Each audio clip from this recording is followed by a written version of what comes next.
जैसे कि पहले एपिसोड में हम सब ने देखा था, आइरिस अपने होमवर्क को देखकर रोने लगती है क्योंकि सुबह ट्यूटर आने वाले थे, इसलिए आइरिस पढ़ाई करने के लिए बैठ जाती है। इसके बाद अगली सुबह जहाँ पर टीचर हिस्ट्री के बारे में पढ़ रहा था, मगर आइरिस का ध्यान कहीं और था, जो देखकर ये कहता है, माय लेडी क्या आप सुन रही हो? जो सुनकर ये एकदम से होश में आकर कहती है, हाँ मैं समझ गई। जो देखकर ये टीचर भी कहता है, माय लेडी आपको हुआ क्या? आप सुबह से बहुत ही खोई हुई लग रही है। आइरिस भी कहती है, ऐसा कुछ भी नहीं है, मैं सिर्फ किसी चीज के बारे में सोच रही थी। तो ये भी कहता है, मेरा ये कहना सही नहीं होगा, अगर आपको कोई भी चीज परेशान कर रहा है तो आप मुझे बता सकती हो, क्योंकि आपका टीचर होने के नाते आपका ख्याल रखना मेरा जिम्मेदारी है। जो सुन के देख सकते हैं, आइरिस बहुत ही अजीब नजर से इसको देखकर सोचती है, मैं इसे कुछ भी नहीं बताना चाहती, मगर इसे सुबह के भी कोई फायदा नहीं, क्योंकि ये ऑक्शन हाउस का मालिक है और इन्फॉर्मेशन इकट्ठा करना इनका काम है। इसलिए इसको सभी चीजों के बारे में पहले से मालूम होगा, ये सिर्फ अच्छा बनने की कोशिश कर रहा है। इसलिए आइरिस कहती है, मेरा एक दोस्त है जो बहुत ही क्रिटिकल कंडीशन में है, इसलिए मैं उसके लिए बहुत ही रेयर जड़ी बूटी इकट्ठा कर रही हूँ और आसपास के सभी लोग मुझे इसमें हेल्प कर रहे हैं। इसलिए मैं परेशान हूँ कि सभी की मेहनत के बाद पे अगर ये काम ना है तो क्या होगा। जो सुन के टीचर सोचते हैं, तो इसका मतलब ये है कि ये अभी ड्रैगोनिया को रिवाइव करने की कोशिश कर रही है। अगर आइरिस के बदले और कोई होता तो मैं उसे इस स्टूपिड काम को करने से रोकने के लिए कहता, मगर मेरे लिए ये एक बहुत ही अच्छा अपॉर्चुनिटी रहेगा इसका असली आइडेंटिटी जानने का, क्योंकि ये अगर असली में ड्रैगन हुआ तो ये ड्रैगोनिया फूल जरूर खिलेगा। और इतना सोचकर कहता है, लगता है तुम्हारे सिर पे बहुत ही बड़ा बोझ है, मगर मुझे जड़ी बूटियों के बारे में ज्यादा कुछ नहीं पता, अगर मुझसे कुछ भी मदद हो पाए तो मैं अपनी पूरी कोशिश करूंगा, ऐसे ही मेहनत करती रहो माय लेडी। जो सुनकर आइरिस भी कहती है थैंक यू, तो टीचर फिर से कहना शुरू करता है, माय लेडी लगता है ये आपका बहुत ही खास दोस्त होगा जिसके लिए आप इतना कुछ कर रही हो, और इससे ज्यादा बढ़िया क्या ही हो सकता कि मुसीबत के समय आपके साथ अपना एक दोस्त खड़ा हो। और काश मेरा भी एक ऐसा ही दोस्त होता जो मुसीबत के समय ऐसे ही मेरे साथ खड़ा रहता, उसका सिर्फ इतना सोचना ही मेरे लिए काफी होता। इसलिए आई होप कि आपका दोस्ती हमेशा ऐसा ही बने रहे। जो सुन के आइरिस कहती है, मुझे यकीन है आपको भी कोई ऐसा ही मिलेगा, क्योंकि दुनिया बहुत ही बड़ा है, कोई ना कोई तो मिल ही जाएगा, और अगर ये ना हुआ तो हम दोनों ही बहुत ही अच्छे दोस्त बन सकते हैं।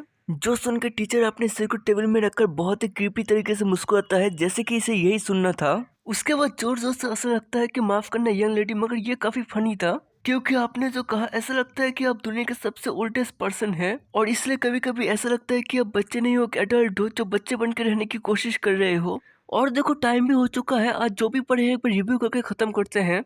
तो चलो पहले हिस्ट्री से शुरू करते हैं। उसी वक्त आइरिस भी टीचर की तरफ देखते हुए सोचती है, ये पता नहीं ऐसे ही अपनी फीलिंग को जाहिर क्यों कर रहा है, ओरिजिनल स्टोरी के हिसाब से इसका पर्सनालिटी बहुत ही बुरा है, मगर ये ऐसे ही दिखाता है कि ये कितना बोला बोला है, पता नहीं इसके दिमाग में क्या चल रहा होगा। और टीचर कुछ देर तक ऐसे ढूंढने के बाद कहता है, माय लेडी पता नहीं मैंने हिस्ट्री का बुक कहाँ रख दिया, क्या आपको पता है? तो आइरिस कहती है, आपके हाथ में। तो ये कहता है, ओ मिल गया, मैंने ये पकड़ा हुआ था और मुझे याद भी नहीं था। आइरिस सोचती है, ये जो भी बुरा करने के बारे में सोच ले, मैं इसे कामयाब होने नहीं दूंगी। इसके बाद आइरिस और लिलियन ज्यादातर अपने समय इस ड्रैगोनी के रिसर्च में शामिल रहने लगे, और इसी बीच आइरिस लुसियन की मदद से इनुश का हेल्थ और उसको लेटर भेजने लगी, क्योंकि ये एक लौता था जो रॉयल पैलेस में जा और आ सकता था।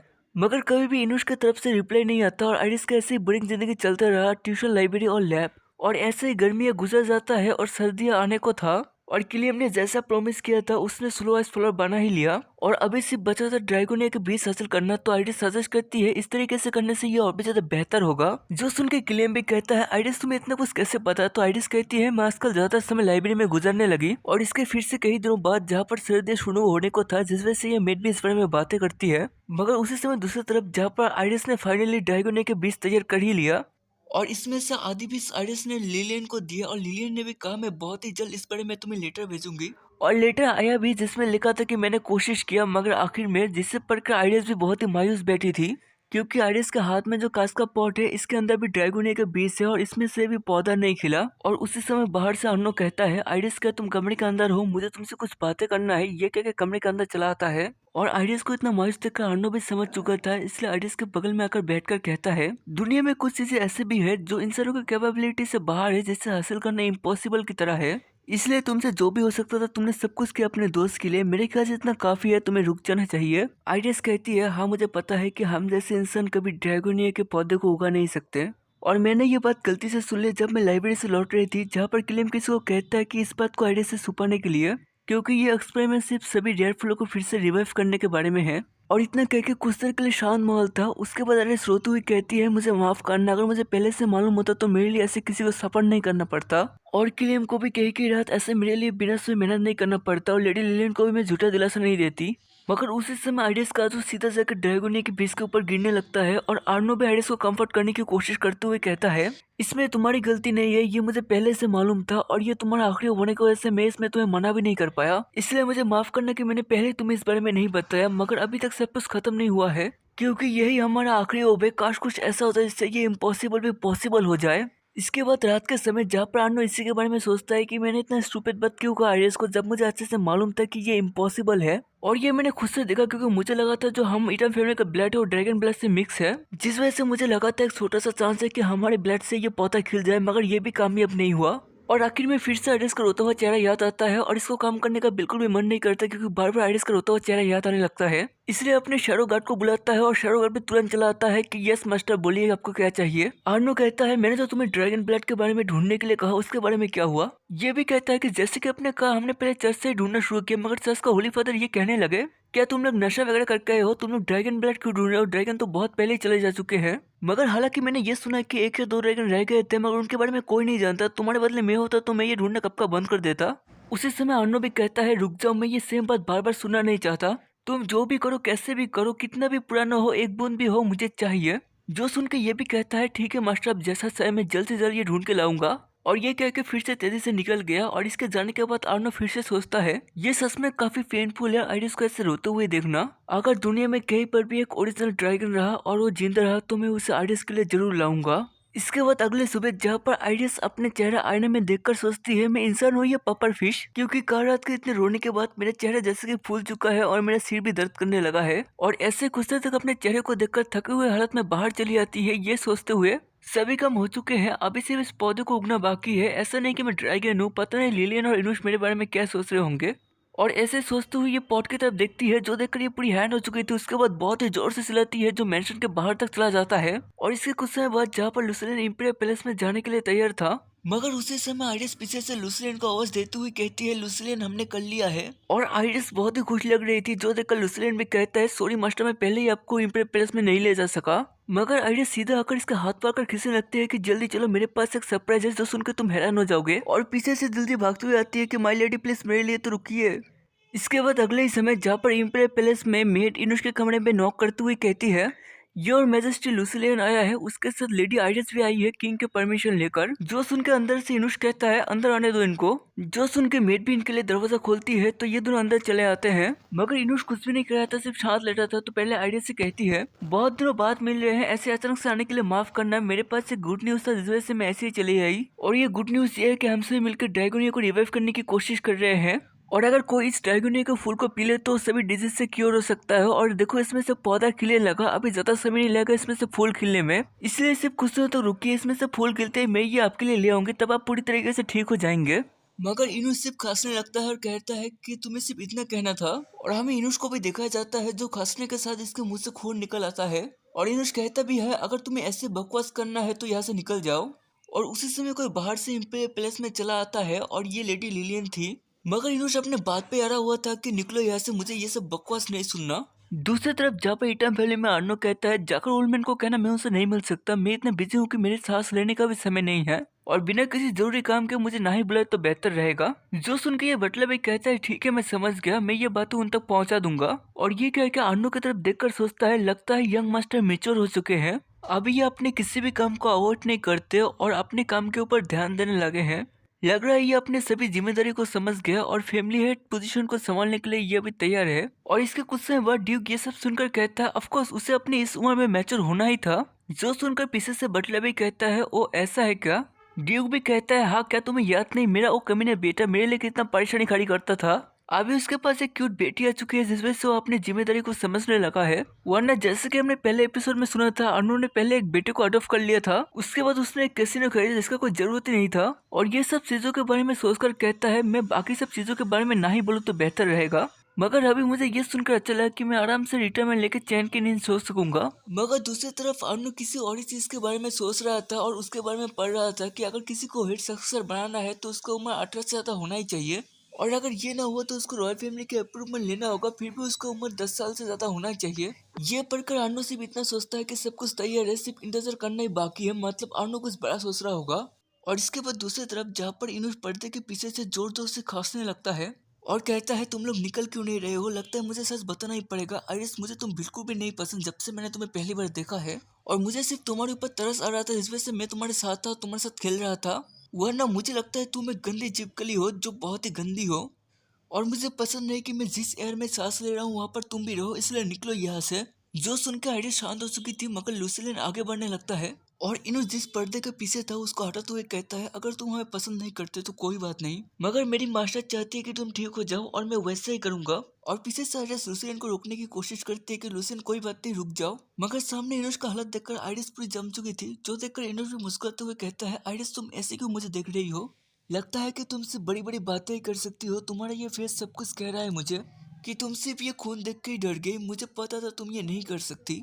उसी समय लुसियन को कहने की कोशिश करता है, मगर इनुश कहता है चुप रहो और मुझे सुनने की कोशिश भी मत करना वरना मैं तुम्हें मार दूंगा। और मैं तुम दोनों से आखिरी बार कह रहा हूँ, नहीं मैं तुम दोनों से विनती करता हूँ कि प्लीज मुझे छोड़ के निकल जाओ। मुझे ऐसे डॉक्टर मेडिसिन के बारे में बार बार नहीं सुनना, मैं ये सुन के थक चुका हूँ। उसी वक्त कमरे में कोई चला आता है। दूसरी तरफ इनुश कहता ही जाता है कि मुझे बार बार ऐसे झूठा दिलासा मत दो, मैं शांति से मरना चाहता हूँ और मेरे लिए कुछ मत करो। मैं चाहता हूँ मेरे मरने के बाद सभी लोग मेरे बारे में भूल जाए, इसलिए सच में अगर तुम लोग मेरे बारे में परवाह करते हो तो ऐसे लिए करो कि जैसे कि तुम लोग मुझे नहीं जानते। उसी वक्त लेडी लिलियन आ चुकी थी, जो सीधा आकर इनुश के सामने खड़ी हो जाती है, जिसे देखकर इनुश तो पूरा हैरान हो चुका था। मगर लेडी लिलियन रोते हुए कहती है योर हाइनेस आप कितने सेल्फिश हो, आप कैसे सोच सकते हो कि हम लोग ऐसे ही आपको मारने के लिए छोड़ के चले जाए, और आप सच में चाहते हो कि सभी लोग आपके बारे में भूल जाए तो मेरा क्या होगा। क्या आप ये चाहते हैं कि मैं भी आपको छोड़ के चली जाऊं, आप कभी भी मेरी फीलिंग को समझेंगे नहीं। मैं सिर्फ आपके साथ टाइम स्पेंड करना चाहती थी, आपके साथ घूमना चाहती थी, पार्टी में जाना चाहती थी एक कपल की तरह, और आपके साथ बिताया हुआ टाइम कभी भी मेरे लिए इनफ नहीं होता, इसलिए क्यों आप हमेशा मेरे साथ ऐसा करते हैं।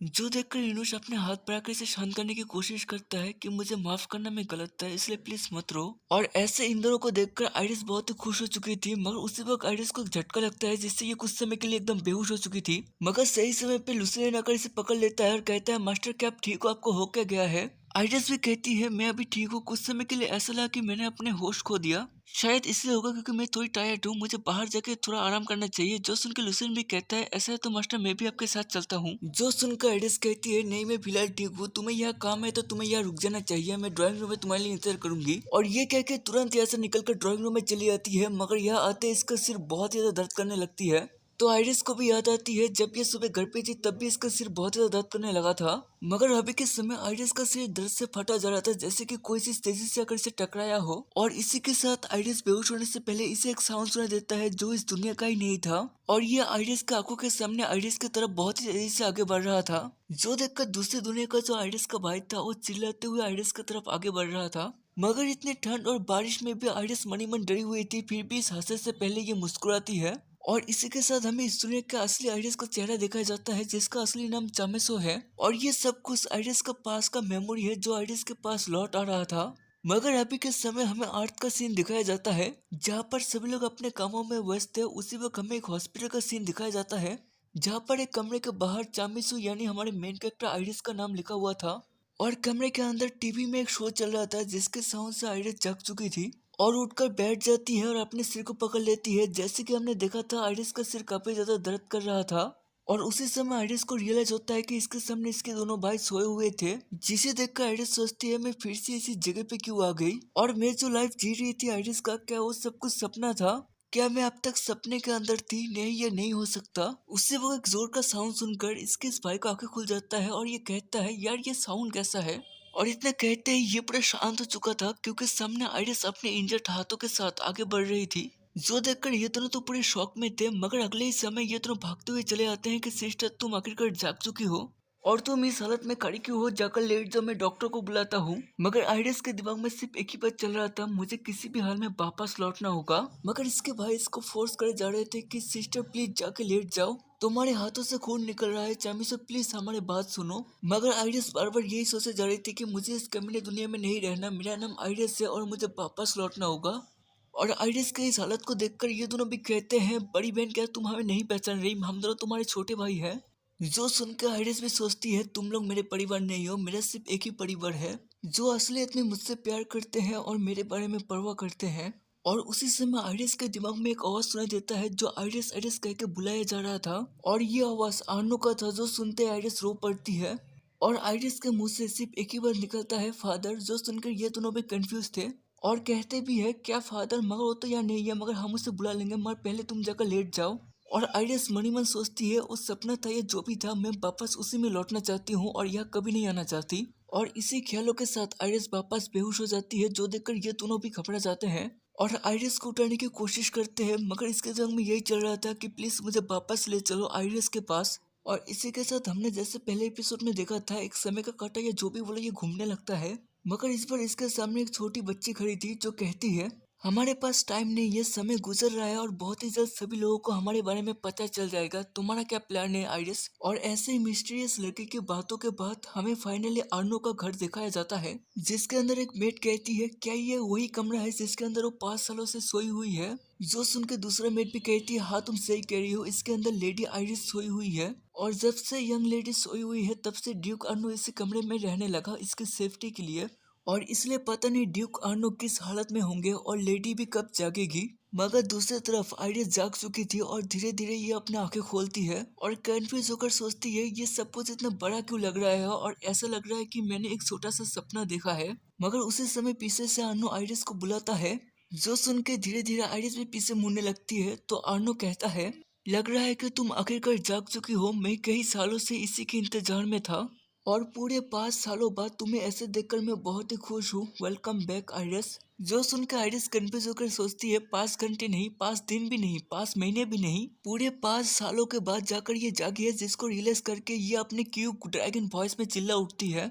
उसी वक्त आर्नो कहता है मैं तुम्हें लेकर इतना परेशान था कि तुम जिस जगह पे बेहोश हुई थी मैं उस पूरे इम्पीरियल पैलेस के साथ उनके सभी फैमिलीज को भी खत्म कर देता, मगर तुम आखिरकार जाग चुकी हो तो मेरी परेशानी भी कम हो चुका है। जो सुनकर आइरिस थोड़ी सी डर जाती है कि ये करने क्या वाला था।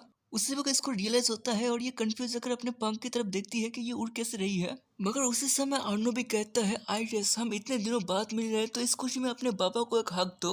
जो देखकर आइरिस भी सोचती है मैं भी इसे देखकर खुश हूँ, मगर मैं अभी अभी जागी हूँ इसलिए। मगर इतने कहते ही जब आर्नो का चेहरा देखती है तब ये सब कुछ भूल जाती है कि कोई बात नहीं और आर्नो से आकर चिपक जाती है। उससे वक्त आर्नो कहता है क्या तुम्हें कहीं पर भी परेशानी है, दर्द कर रहा हो या चोट लगा हो। जो सुनकर आइरिस भी अपने 20 आवाज में क्यों कहती है तो आर्नो भी समझ जाता है और कहता है क्या तुम ये कह रही हो कि तुम ठीक हो। तो आइरिस भी क्यों कह के हाँ में जवाब देती है और उसी वक्त आइरिस को एक आइडिया आती है। तो आइरिस उड़कर जाकर खिड़की के बगल में इशारों में क्यों क्यों कह के कुछ समझाने की कोशिश करती है।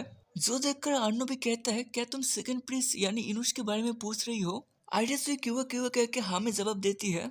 आर्नो भी कहता है उससे लेकर तुम्हें चिंता करने की जरूरत नहीं है, उसको लेकर कोई बुरी खबर नहीं है, इसलिए इसके बारे में बाद में बात करेंगे, उससे पहले तुमसे मिलने के लिए बहुत सारे लोग बैठे हैं। और ये कहकर अपना चुटकी बजाता है जिससे कोई चला आता है और ये था ये दोनों भाई किलियम और सिलियम। वो भी 5 सालों के बाद। देखने से लगता है ये दोनों काफी बड़े हो चुके हैं। और यहाँ से मैं ये एपिसोड खत्म करता हूँ। पता है ये एपिसोड काफी छोटा और लेट आ चुका है क्योंकि मैंने इस वीडियो को वापस से बनाया है और थोड़ा सा छोटा करके बनाया है और इसमें गलती मेरा है। जब मैं क्लीनर ऐप यूज कर रहा था तब मैंने गलती से फाइल डिलीट कर दिया था, इस वजह से मैं सभी से माफी मांगता हूँ। आज के लिए इतना ही, मिलते हैं अगले एपिसोड में।